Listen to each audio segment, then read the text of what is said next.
Sejam bem-vindos ao nosso canal. Nós queremos pedir a todos vocês, se possível, se inscrevam no nosso canal e nos ajude a crescer.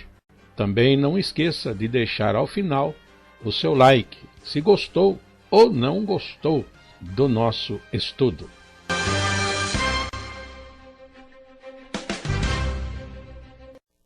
O programa a seguir é de inteira responsabilidade de seus idealizadores e apresentadores.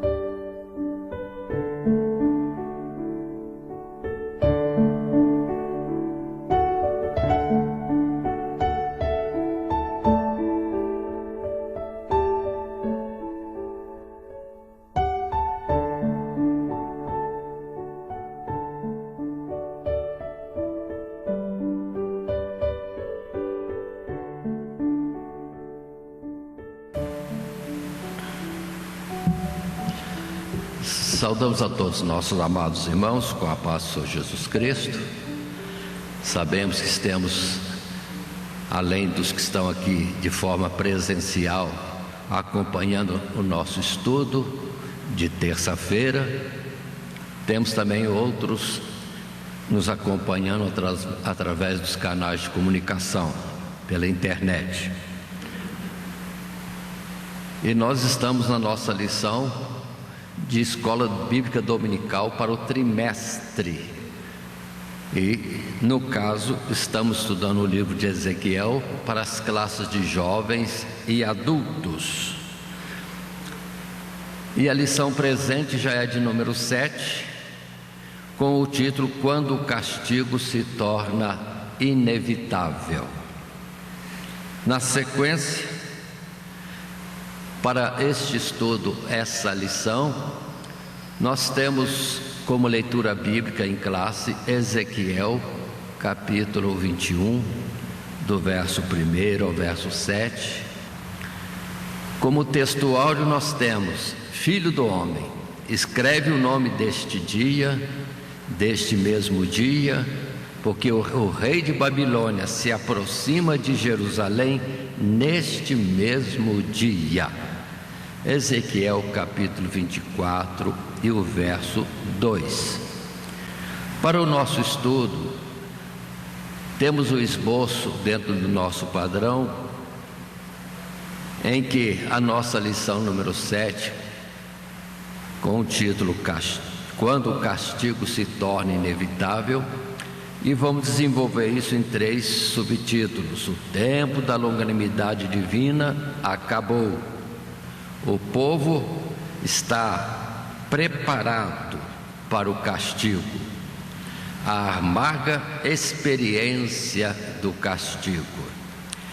Portanto, em tela está o que lemos. As profecias que estudaremos nesta lição concluem a primeira parte do livro de Ezequiel, cujo tema é o juízo determinado por Deus sobre Jerusalém e Judá. A gravidade tanto dos pecados da nação como do castigo apropriado já haviam sido apontados.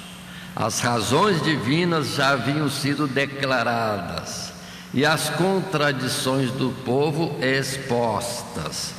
Embora a oportunidade de arrependimento e perdão jamais se lhes tenham sido recusadas, o coração dos israelitas era um só, uma indiferença à mensagem do profeta. Restava então apenas esperar o pior, e a espera estava chegando ao fim, na medida em que os caldeus, os executores do juízo divino, já estavam a caminho de Jerusalém. Então observem que nós estamos continuando o nosso estudo em Ezequiel, mas o assunto já está definido. Sim, é o juízo de Deus sobre Jerusalém, a destruição da cidade do templo, e o povo seria grandemente afligido, com muitas mortes, o povo seria reduzido de uma forma drástica. Não é nem dizimar o povo, é muito menos, que vamos perceber que vai sobrar poucos milhares indo para cativeiro. Dos muitos e muitos milhares de Israel, pronto, vamos ter uma pequena quantidade de pessoas contadas, vamos dizer assim, velhos, também as crianças, também as mulheres e os homens, para dar um número pequeno. Então é muito mais do que dizimar o que estamos presenciando, mas é a dureza de coração do povo chamado para ser de Deus e que se rebelava terrivelmente e de forma constante, ainda que advertidos de forma continuada através de profetas que Deus ia mandando. E observem, as 10 tribos, houve prodígios e maravilhas como nunca se viu. Elias determinando descer fogo do céu, e quantas vezes? Não haverá chuva, não haverá chuva. A partir de agora volta a chuva, agora volta a chuva. E depois Eliseu, etc. Tantos profetas com prodígios e maravilhas. E o povo, em cada oportunidade, poderia estar dizendo: só o Senhor é Deus, só Jeová é Deus. Mas ficava na boca. Logo em seguida estavam envolvidos na idolatria. Então o assunto é esse. E Deus falando. E agora só mais um detalhe ou outro, mas a continuidade do assunto permanece. Ou seja, o juízo está determinado. E o título da lição: quando o castigo se torna inevitável. Muito bem, continuando nossa lição, entrando já no livro, no texto propriamente dito, observe o capítulo 20, os primeiros versos, de 1 a 8, que estaremos apresentando, fazendo a leitura. Está escrito assim: e aconteceu no 7º ano, no mês 5º, aos 10 do mês, que vieram alguns dos anciãos de Israel para consultarem o Senhor, e assentaram-se diante de mim. Então veio a mim a palavra do Senhor, dizendo: filho do homem, fala aos anciãos de Israel e diz-lhes: assim diz o Senhor Jeová, vós vindes consultar-me? Vivo eu, que vós não me consultareis, diz o Senhor Jeová. Julgá-los-ia tu, ó filho do homem, julgá-los-ias? Faze-lhes saber as abominações de seus pais. Diz-lhes: assim diz o Senhor Jeová, no dia em que escolhi a Israel, levantei a mão para a descendência da casa de Jacó e me dei a conhecer a eles na terra do Egito. E levantei a minha mão para eles, dizendo: eu sou o Senhor vosso Deus. Naquele dia levantei a mão para eles, para os tirar da terra do Egito, para uma terra que tinha previsto para eles, a qual mana leite e mel, e é a glória de todas as terras. Então lhes disse: cada um lance de si as abominações dos seus olhos, e não vos contamineis com os ídolos do Egito. Eu sou o Senhor vosso Deus. Mas rebelaram-se contra mim e não me quiseram ouvir. Ninguém lançava de si as abominações dos seus olhos, nem deixava os ídolos do Egito. Então eu disse que derramaria sobre eles o meu furor, para cumprir a minha ira contra eles no meio da terra do Egito. Pronto, aí está. O assunto praticamente é o mesmo, só que o que inicia o registro que temos no capítulo 20 e capítulos seguintes é que os anciãos de Israel, após alguns poucos anos já no cativeiro, tendo Ezequiel trazido muitas outras mensagens anteriores que nós já estudamos, e a visão em particular essa que Ezequiel viu sendo arrebatado e conduzido a Jerusalém, caminhando até mesmo pelo interior do templo para ver quanta coisa errada havia. Por isso que Deus estava destruindo tudo aquilo e repreendendo o povo de forma tão dura assim.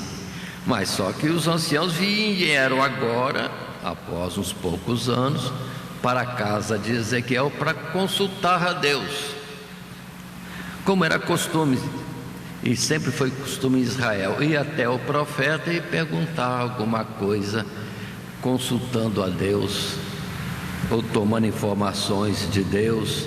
Só que Deus falou para Ezequiel: não vão me consultar, não vão, mas eu vou falar.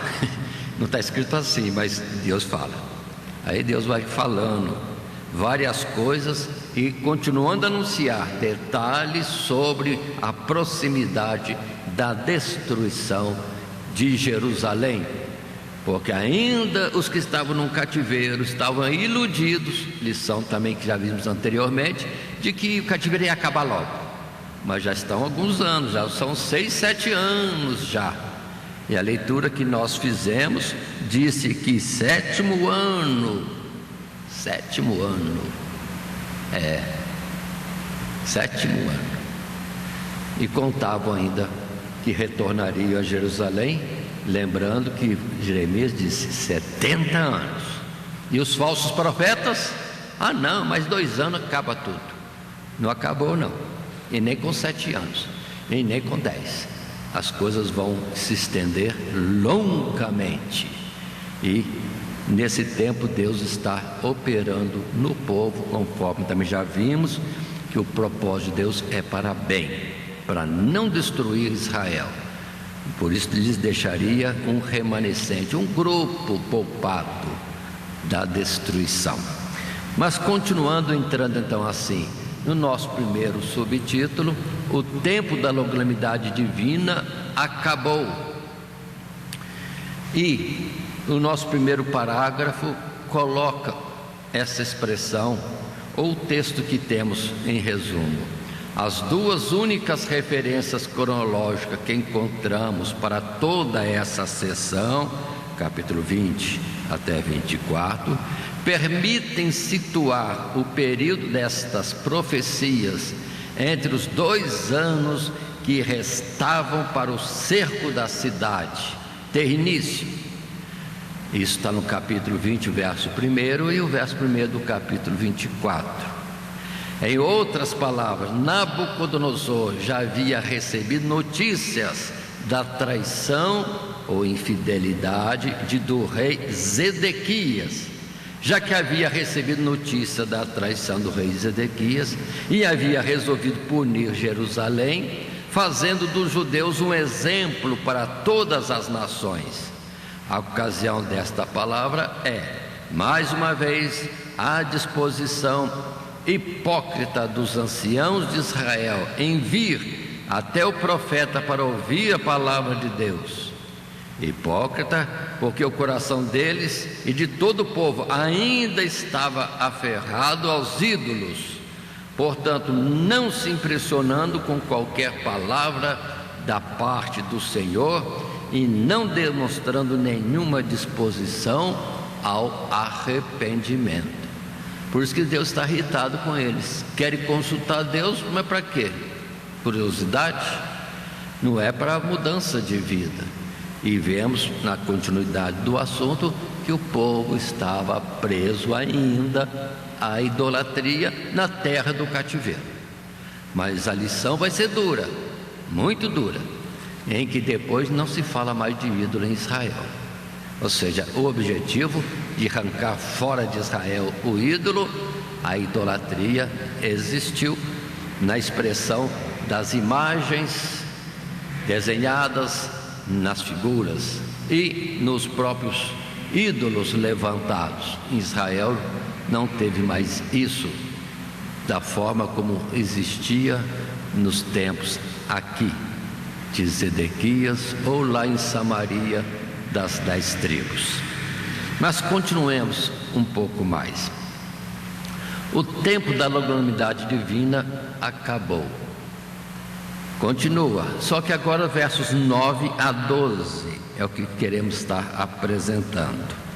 E a palavra diz então, lendo nas Escrituras: o que fiz, porém, foi por amor do meu nome, para que não fosse profanado diante dos olhos das nações, no meio das quais eles estavam, a cujos olhos eu me dei a conhecer a eles, para os tirar da terra do Egito. E os tirei da terra do Egito e os levei ao deserto. E dei-lhes os meus estatutos, lhes mostrei os meus juízos, os quais, cumprindo-os, o homem viverá por eles. Também lhes dei os meus sábados para que me servissem de sinal entre mim e eles, para que soubessem que eu sou o Senhor que os santifica. Aí está a colocação de Deus falando com eles nesse particular. Deus agora, tendo tido objetivos de ter este povo para ser um porta-voz dele, Deus, Criador de todas as coisas, Deus de todas as nações, Israel deveria ser o modelo, a luz que iria apresentar este Deus, mas se desviaram. E daí o nome de Deus, o Deus verdadeiro, o Criador, o Deus de Israel, sim, estava sendo blasfemado, profanado entre as nações, por causa do mau comportamento de Israel. Muito bem, olha a seriedade. Agora Deus vai operar de tal forma que Deus vai limpar essa falsa ideia de quem é Ele e colocar, sim, um povo agora sem idolatria. Ou seja, Deus iria apresentar e fazer grande o seu nome em toda a terra. E observe, o povo não vai existir mais como nação, não terá uma capital nem uma terra. Sim, a terra desta nação, tudo tomado, tudo destruído, mas Deus iria operar tremendamente. Aí vocês veem Daniel uma vez, duas vezes, no tempo do Império Caldeu, depois no tempo do Medo-Persa, Deus sendo anunciado ao mundo inteiro, porque as ordens de Nabucodonosor, de Dario, sempre foram essas, né? Mandando um decreto e avisando, um Deus todo-poderoso, o Deus de Israel, o Deus de Daniel, seja temido, porque é Ele o Deus dos deuses.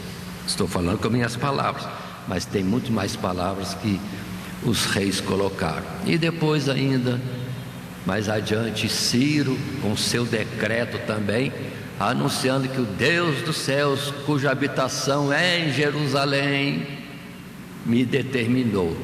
Pronto, é Deus de Israel sendo glorificado, anunciado em todas as nações do mundo, no império e depois no outro império, o que na verdade foi confiado primeiramente à nação de Israel, mas se desviaram. Perdoe, mas vou deslocar bastante. Vou para hoje. Nós temos também hoje o cristianismo que precisa ter cuidado para não estar na mesma situação deste povo. Jesus disse: vós sois luz e sal da terra. Se o sal se tornar insípido, para nada presta.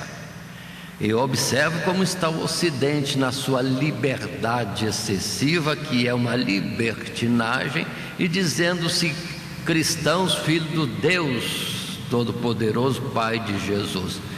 O Oriente olha para a nossa nação e outras nações ditas cristãs, olha, isso é que é ser servo de um Deus Todo-Poderoso e Santo, e se recusam acreditar em Jesus. Então, nós fazemos os outros ter má ideia, ou nós, com comportamentos errados, sim, nós não proclamamos a santidade de Deus. É o contrário.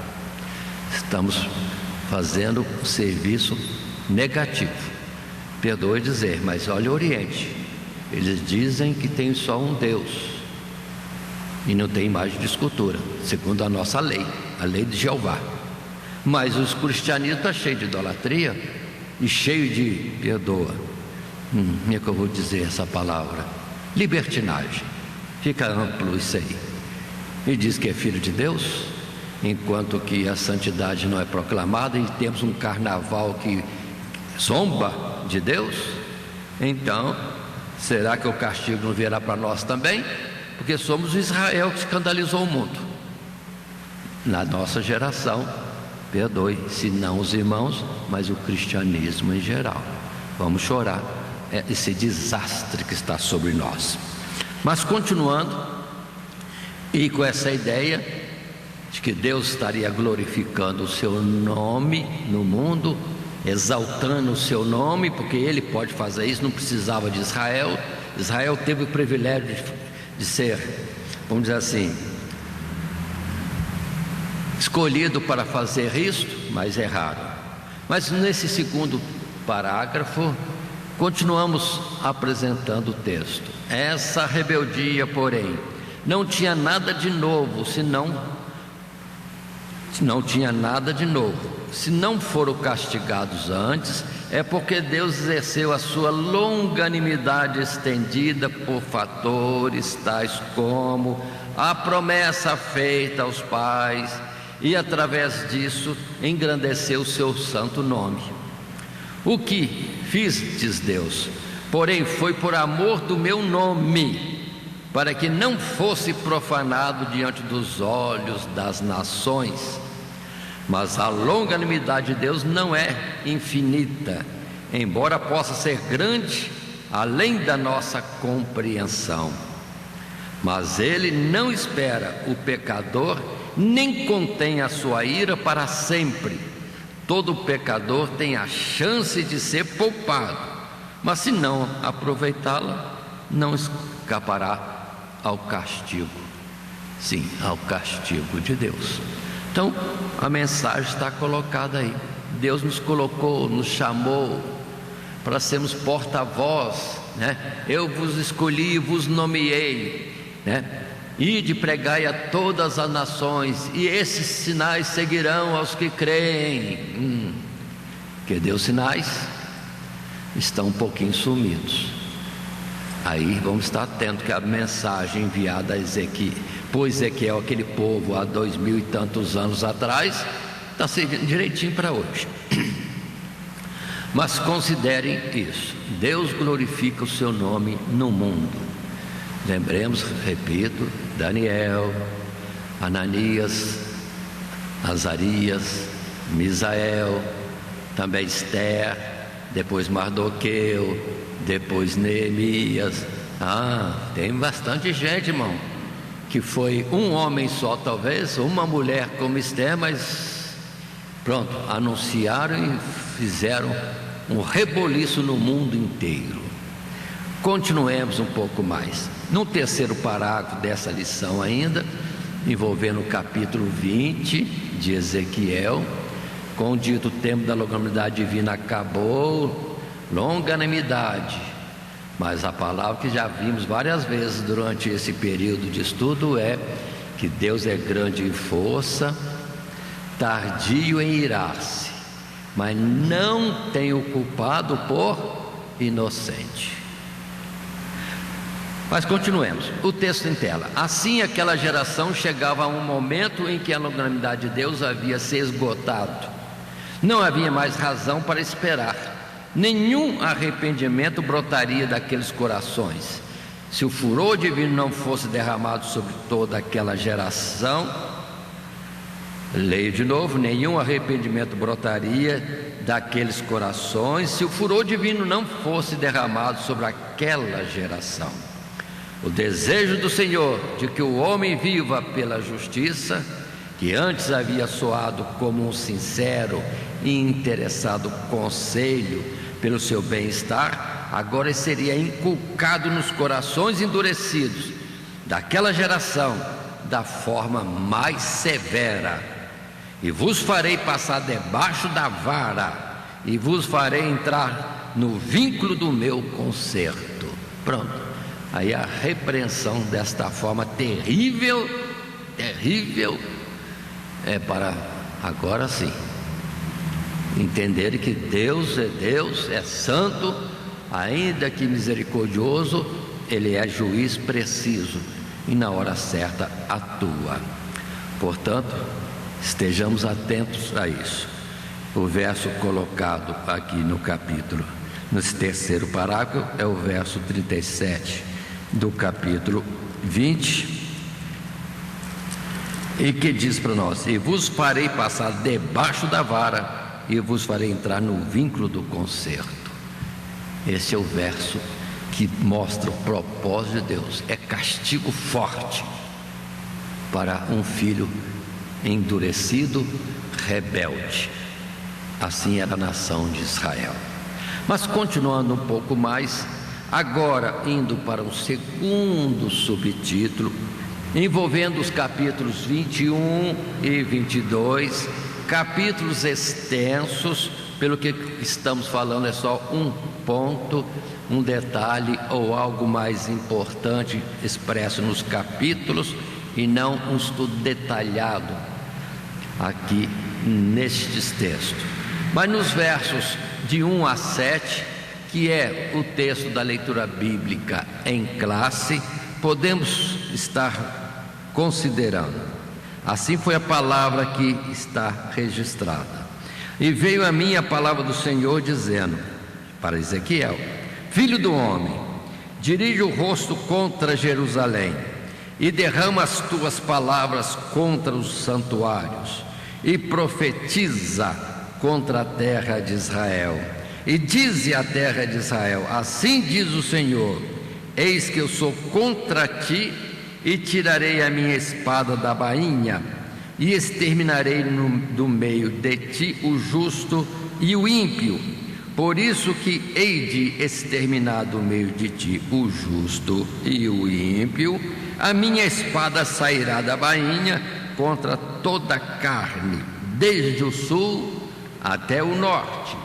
E saberá toda a carne que eu, o Senhor Deus, tirei a minha espada da bainha, nunca mais voltará a ela.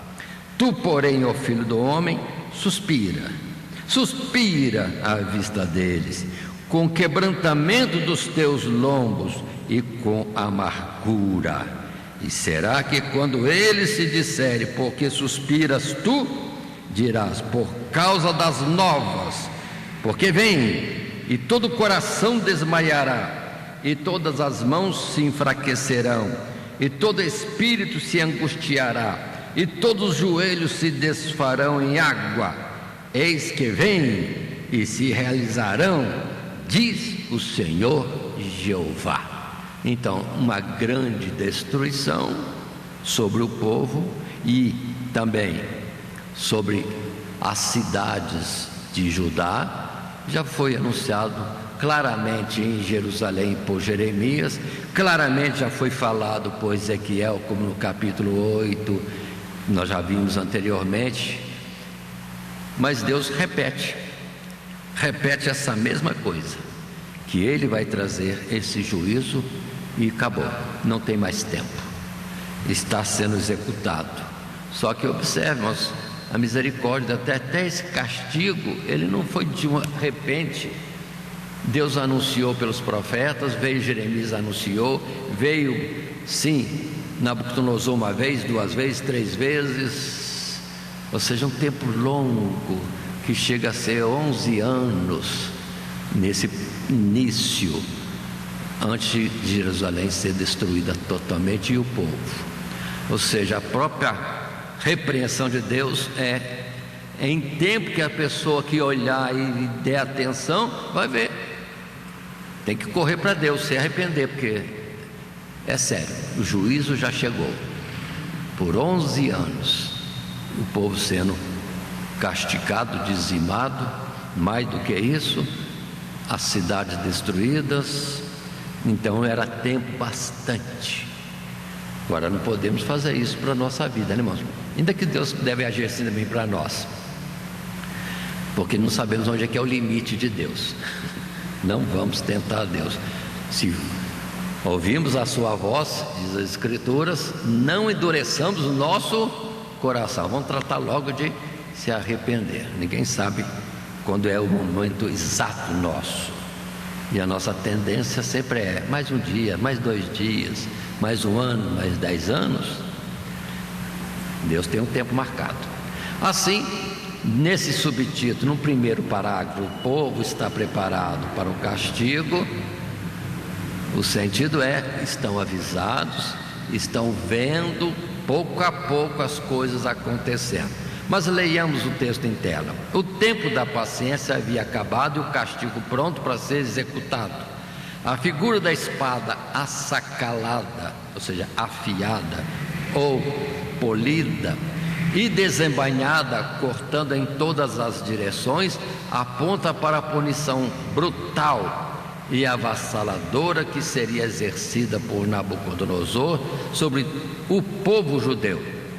Nabucodonosor também tinha contas a acertar com os amonitas, outro povo vassalo, que havia se rebelado contra seu domínio, mas cuja terra do outro lado do Jordão colocaria o rei Nabucodonosor em um dilema, cuja decisão ele confiaria aos seus deuses. É interessante que os judeus veriam nesse pedido de ajuda a falsos deuses, usando meios expressamente proibidos pelo Senhor Jeová, apenas uma demonstração da religiosidade vã e idolátrica do rei de Babilônia. Contudo, o Senhor mesmo asseguraria que os oráculos consultados por Nabucodonosor o orientassem e incentivassem a seguir em direção a Jerusalém. Aí está, tudo está pronto. Nabucodonosor está em caminho, e Deus fala até desse detalhe: ele chegaria numa encruzilhada, Amonitas e Jerusalém. Amonitas ou Jerusalém? Ele ia usar os seus meios, consultar os seus ídolos, ia consultar aqueles diversos oráculos da idolatria, iria lançar sortes, iria fazer isso, aquilo, aquele outro, muitas formas erradas, proibidas. Mas Deus já está falando antes, conforme falou lá no tempo de Isaías: eu anuncio antes. Ou seja, está dizendo, é Jerusalém que ele tem que ir.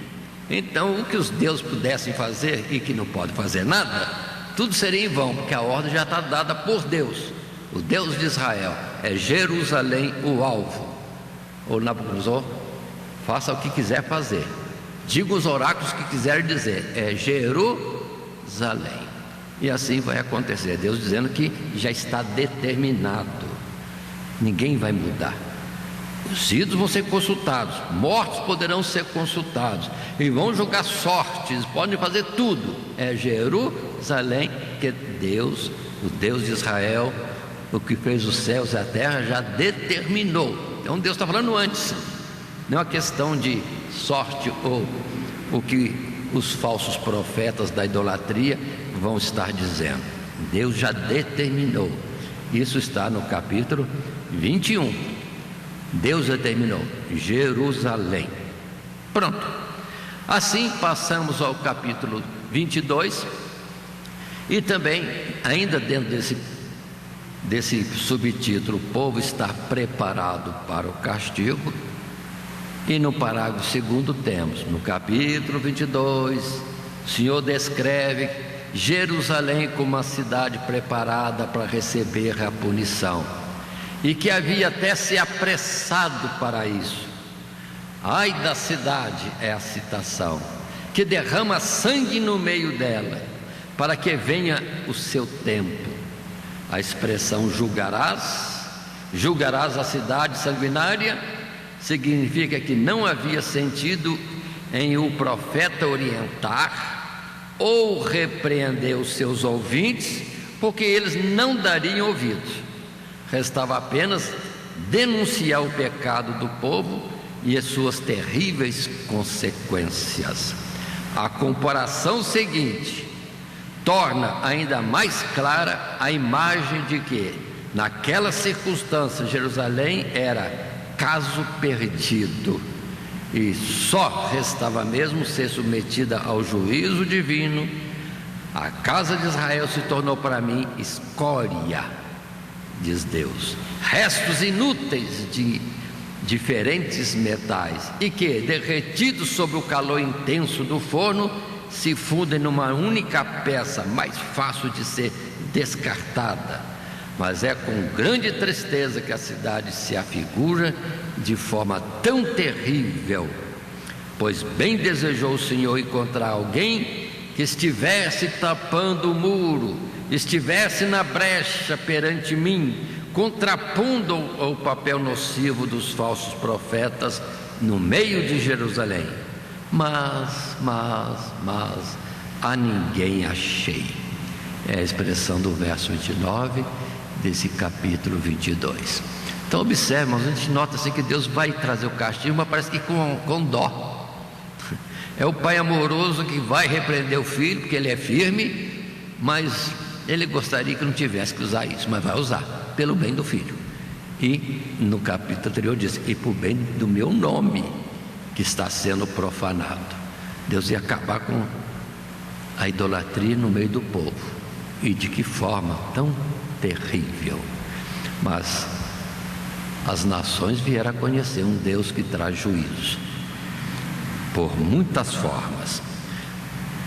E assim podemos já ir para o subtítulo terceiro, nessa nossa lição de número 7. Agora, indo para o capítulo 24. Lembre-se que quando fizemos a apresentação do livro de Ezequiel, nós dissemos que estudaríamos o livro de Ezequiel com duas partes bem definidas, até o capítulo 24. Sim, os juízos de Deus, em especial sobre Jerusalém, sobre o povo de Judá. Mas entrando agora nesse subtítulo 3, a amarga experiência do castigo. Uma destruição terrível em Jerusalém e em todo o Judá. Lembre-se de Jeremias, que já avisava antes que o lugar sagrado da idolatria que Israel tinha, o vale de Nor, Tofete, ali seria chamado depois o Vale da Matança, porque seria cheio de corpos, de cadáveres, porque não tinha mais onde lançar os cadáveres. Iriam lançar os cadáveres no lugar sagrado da idolatria, que era uma forma de profanar de toda aquela idolatria que existia. Mas lendo então os versos 1 a 5, no capítulo 24,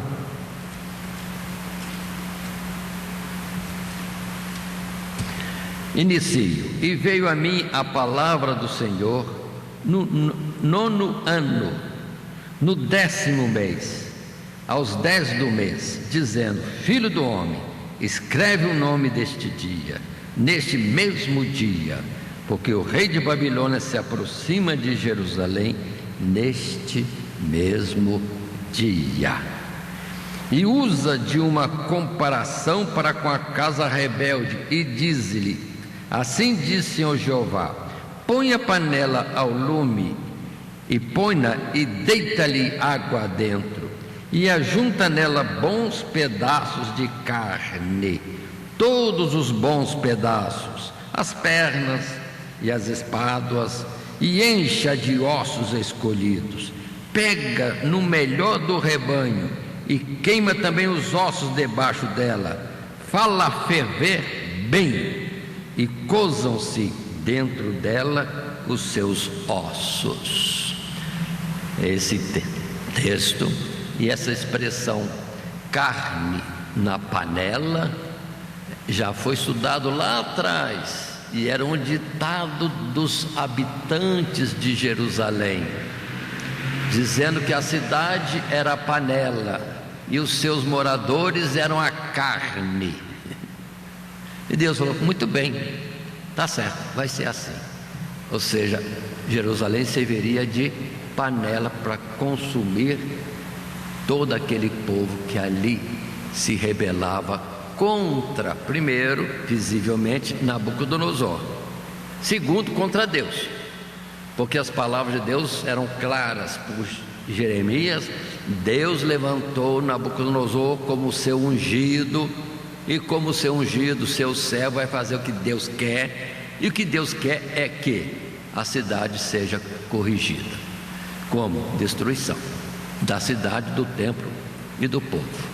Portanto, quem se submeter a Nabucodonosor, salvação, a vida será poupada. Mas quem resistir, resiste a Deus, e a sentença não é outra, senão morte mesmo. Portanto, passando agora no subtítulo 3, no primeiro parágrafo, estou dividindo em duas partes aqui, ou já está assim considerado. Existem duas colocações nesse capítulo 24, e a primeira é essa mesmo. Vamos ler de novo? O que agora falamos com nossas palavras no texto em tela. Por ocasião desta palavra, Jerusalém começava a ser sitiada pelos caldeus, e mais de um ano de longo sofrimento se seguiria até a sua queda e destruição. Retomando uma comparação anterior, os rebeldes e seus líderes eram como carne dentro da panela, mas não ficariam lá até o fim. Todos seriam retirados para morrer fora dela, ou para serem levados cativos. E como uma panela vazia, Jerusalém queimaria até que fosse desfeito todo o vestígio dos pecados mais remotos já cometidos nela. Então observe, Jerusalém, cidade fechada com muros, a fortaleza de Jerusalém, cidade fortificada, serviria de panela para cozinhar, para destruir, matar, acabar com o povo.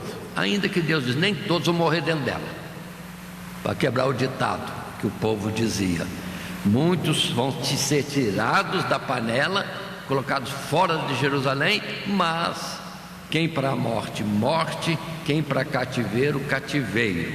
E isso, misericórdia de Deus, porque Deus já falou por Jeremias: os que eu vou levar para cativeiro é aqueles em quem ainda ele vai trabalhar, mas outros, destruição total. Analise bem isso, como é que Deus vai falando precisamente, alma por alma, é contada, é analisada, é julgada, e segue-se a sentença de Deus.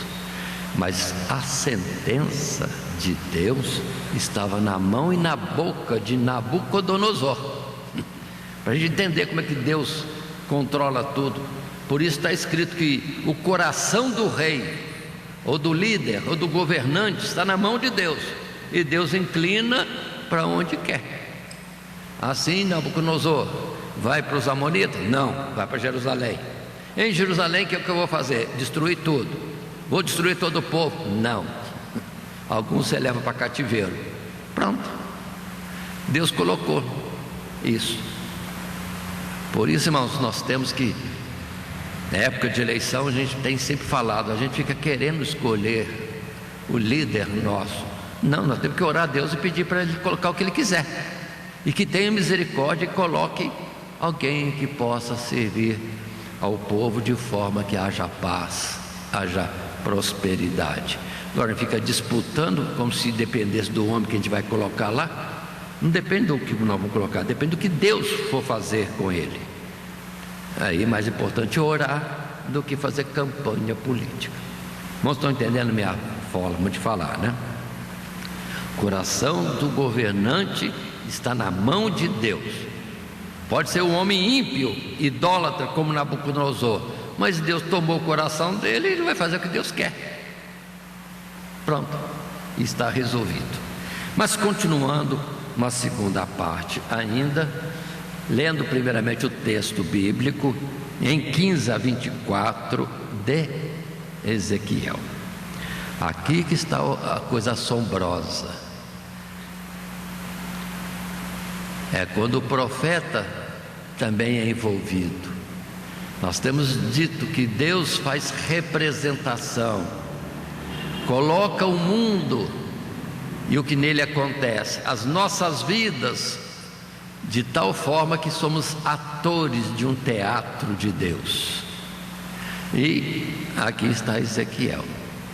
Já houve uma situação com Oséias, Deus usando Oséias numa representação em que Oséias representava Deus, e Oséias deveria casar com a mulher, sem entrar mais em detalhes, que representaria a nação de Israel.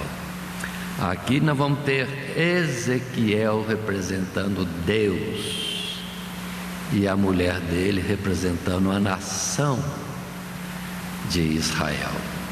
Mas vamos ler o verso 15 a 24, o texto longo, mas muito interessante. Aqui que o profeta também é envolvido. E veio a mim a palavra do Senhor dizendo: Filho do homem, eis que tirarei de ti o desejo dos teus olhos de um golpe, mas não lamentarás, nem chorarás, nem te correrão as lágrimas. Refreia o teu gemido, não tomarás luto por mortos. Ata o teu turbante e coloca nos pés os teus sapatos, e não te rebuçarás, e o pão dos homens não comerás. E falei ao povo pela manhã, e à tarde morreu minha mulher. E fiz pela manhã como se me deu ordem. E o povo me disse: não nos farás saber o que significam estas coisas que estás fazendo? E eu lhes disse: veio a mim a palavra do Senhor dizendo: diz a casa de Israel, assim diz o Senhor Jeová: eis que eu profanarei o meu santuário e a glória da vossa fortaleza, o desejo dos vossos olhos, o regalo da vossa alma, e os vossos filhos e vossas filhas que deixastes cairão à espada. E fareis como eu fiz: não vos rebuçareis e não comereis o pão dos homens, e tereis na cabeça os vossos turbantes e os vossos sapatos nos pés. Não lamentareis nem chorareis, mas definhar-vos-eis nas vossas maldades, e gemereis uns com os outros. Assim vos servirá Ezequiel de sinal, conforme tudo quanto fez fareis. E quando isso suceder, então sabereis que eu sou o Senhor Jeová. Pronto. O que estamos lendo aqui? Coisa simples. Deus avisou Ezequiel: Ezequiel, o que você mais gosta no mundo? Vamos dizer assim na nossa linguagem. Qual é a alegria dos seus olhos, o seu prazer na terra, todos os seus planos? É a esposa dele. E Deus falou: vou tirar o que você mais gosta em golpe, mas você não vai fazer luto de forma nenhuma. E pronto. E assim aconteceu. Deus falou com Ezequiel e logo depois a mulher dele morre. Aí ele entendeu e não fez luto. Não fez luto. Aí o povo estranhou, não era para você estar chorando, lamentando, e etc. E ele falou, Deus falou que vai tirar de vocês aquilo que vocês mais têm como esperança, alegria e prazer, orgulho e tudo mais na face da terra. Ou seja, seria Jerusalém e todos os seus moradores, e o templo junto. E vocês vão ficar tão atordoados que a esperança da sua alma é que Jerusalém ficaria e o templo ficaria, mas eu tirarei tudo. E quando isso acontecer, vocês não vão ter ânimo de fazer luto, e não vão fazer luto. E mais ainda, vocês vão se definhar nas vossas maldades, e vão saber que tudo que eu tenho falado é verdade, e isso terá como confirmação de que eu sou o Senhor Jeová, ou seja, o Deus que sempre falou com eles, e eles nunca deram crédito, nunca levaram a sério. Aí volta aquela palavra do início de Ezequiel, do livro de Ezequiel, quando Deus diz: Ezequiel será o meu prodígio, o meu sinal no meio dos que estão no cativeiro. Ou seja, Ezequiel, agora ele mesmo envolvido, ele representando Deus, e a Jerusalém, a representação de toda a nação de Israel, vindo à morte. Mas era assim como Ezequiel tinha na esposa a sua alegria, Deus também tinha em Jerusalém, no povo de Israel, a sua alegria, mas cessou. Ezequiel é o grande sinal. Ou vamos entender para o outro lado, irmãos. Assim como Ezequiel amava Jerusalém, Deus amava, mas não podia suportar a justiça. Deus requeria uma intervenção forte. Portanto, assim como Ezequiel amava a esposa, Deus também amava, mas Deus não tem o culpado por inocente. Deus ama nossas almas, ama muito, mas não tem o culpado por inocente. Isso que nós devemos estar em mente. São mensagens fortes através de Ezequiel, e isso desde os estudos anteriores. Mas um último texto, ou final, uma última parte do texto, nesse subtítulo 3, a amarga experiência do castigo, podemos ler em tela. Como última mensagem encenada pelo profeta, mas aqui com certeza mais lhe doeu pessoalmente, ele deveria representar a angústia e tristeza que seguiriam a destruição do templo, que para o povo representava a glória da sua fortaleza, o desejo dos seus olhos, o regalo das suas almas, pois de Deus ainda queriam manter os privilégios como nação eleita. Fazendo morrer a esposa do profeta e determinando o modo do seu luto, o Senhor os avisava que não apenas perderiam algo que representava a sua identidade como povo, mas sequer poderiam lamentar essa perda. Agora vocês comparem essa expressão, o sentimento daquele povo que orgulhosamente dizia diante dos profetas que anunciavam o castigo sobre o povo e o castigo sobre Jerusalém e a destruição do templo. Templo de Deus é esse, não vai acontecer nada. Mas agora ficaram de boca fechada.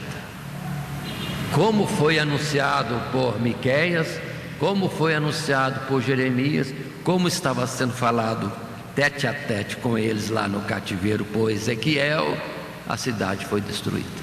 Naquele tempo em que Deus falava a Ezequiel, lá caía a cidade, era destruída a nação. Observem como que Deus está repreendendo, mas fortemente. Alguém pode assim, mas Deus não podia fazer isso com a mulher do Ezequiel, coitado do Ezequiel. Não tem nada disso não, irmãos. Não tem nada disso. Deus é Senhor, e a compensação que vai ter Ezequiel e a mulher dele na eternidade, eles vão ficar satisfeitos. Valeu a pena. Valeu a pena. Porque também Jesus, que padeceu Jesus, e foi menos que todos esses? Não, não foi menos. Como também em Belém, na época próximo ao nascimento de Jesus, quando mandaram matar todas as crianças de 2 anos para baixo, Que coisa terrível Deus permitiu. Não se estranhe, porque a recompensa também já está escrita, que Raquel verá os seus filhos, né? Ou seja, eles não estão perdidos, voltarão no dia do juízo como aqueles que sofreram pela causa da redenção. O projeto de Deus para a salvação das almas estarão lá no céu, gozando. São pequenos, 2 anos para baixo, mas aí vão ter entendimento. Aquela mortandade, sim, as mães vão ver, perdeu o filho, mas foi uma manifestação daqueles que sofrem por causa da vontade de Deus, do juízo de Deus, da sua justiça. Aí vão dizer, valeu a pena. O céu é muito melhor que tudo que nesse mundo se possa gozar por 100 anos, 1000 anos, etc. E passando, enfim, ao nosso término, com o início do cerco da cidade, ficava evidente que o tempo do juízo havia chegado. Agora restava apenas esperar que este momento terrível, mas necessário, passasse logo, e assim chegasse o tempo da restauração. Mas na verdade, conforme dissemos antes, foi um cerco de 1 ano e tanto, do ano 9 até o 11º, naturalmente não completos, em que isso aconteceu. Mas como eu disse, foi tempo que Jeremias avisava, aí ó, não disse eu, que Deus falsos profetas que diziam que Nabucodonosor não vinha, que a cidade não seria destruída. Nabucodonosor está aí, ó, e os armamentos de guerra todos preparados para a destruição da cidade. E continuava a ordem, aquele que se entregar terá sua vida por despojo. 1 ano e pouco, para quem que ainda estava meio indeciso, poder se decidir por se render aos caldeus e cativeiro, a vida seria resguardada. Misericórdia de Deus outra vez, até na hora, vamos dizer assim, até na hora do castigo, Deus lembra-se da misericórdia. Isso posto, irmão, lembremos que estudamos essa lição 7, quando o castigo se torna inevitável, dentro do livro de Ezequiel. Estudamos num primeiro subtítulo, tempo da longanimidade divina acabou. Resumo do capítulo 20. Subtítulo 2, o povo está preparado para o castigo. Sim, resumo dos capítulos 21 e 22. E finalmente a amarga experiência do castigo, capítulo 24, destruição total de Jerusalém com o seu templo erigido para Deus por Salomão, e destruição do povo. Ou seja, a nação de Israel para Deus é como sua esposa. Assim foi o dano que Ezequiel sofreu, representando Deus na face da terra, e a sua esposa, a figura da nação. Assim temos nós, igreja de Jesus, como esposa. Muitos falam de noiva, não entende o plano de Deus. É esposa, porque fazemos nós com Cristo Jesus um só corpo em espírito, onde Ele é a cabeça. Por isso que Deus tem ciúme de nós, somos sua esposa, propriedade dele, e por nós evangelizando, que são gerados os novos convertidos, os filhos da fé. Que Deus nos dê graça e percebamos nisso tudo que se vai estudando, a verdade, e não aquilo que hoje em dia está se dizendo, até alterando o texto bíblico, mudando esposa, onde está escrito esposa, para noiva, e estão dizendo que querem mudar a Bíblia toda, que está obsoleta. Nós é que estamos muito longe de Deus, e achando que a palavra de Deus é estranha e obsoleta. Mas não se esqueçam, não há uma palavra que vá faltar até o seu cumprimento, porque da palavra de Deus nem o tio será cortado. O que Deus disse é a verdade, desde a eternidade para trás e até quando estivermos na glória celestial. E, além disso, lembremos do textual: Filho do homem, escreve o nome deste dia, deste mesmo dia, porque o rei de Babilônia se aproxima de Jerusalém neste mesmo dia. Ezequiel 24, verso 2. E para nós também, vamos dizer, está chegando nossos dias. Deus tem estabelecido. Vamos manter a fidelidade a Deus, guardar a fé em todo o tempo. Deus sabe de todas as coisas. E encerramos assim essa lição de número 7. Que Deus abençoe a todos, em Cristo Jesus. Amém. Primeiramente, quero agradecer a todos que sintonizam o nosso canal.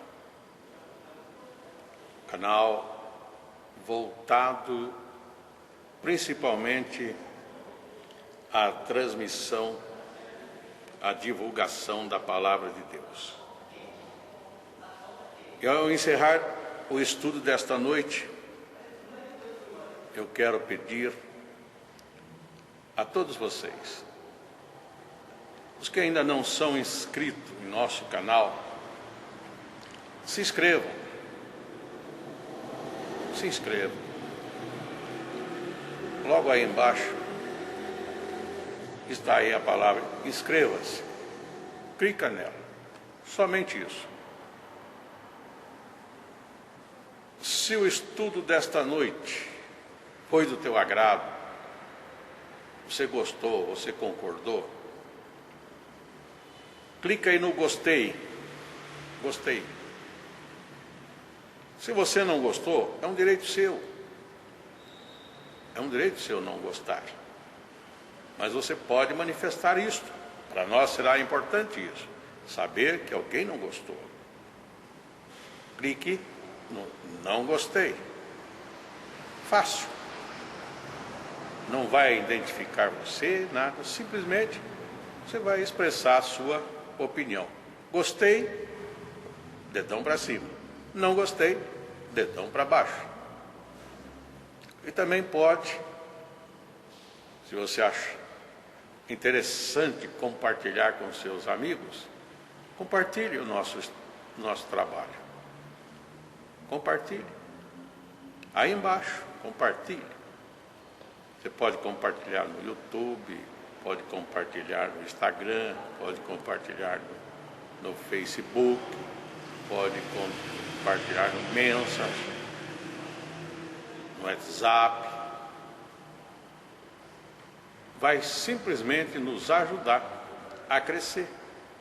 Porque o nosso objetivo não é financeiro. Não é financeiro.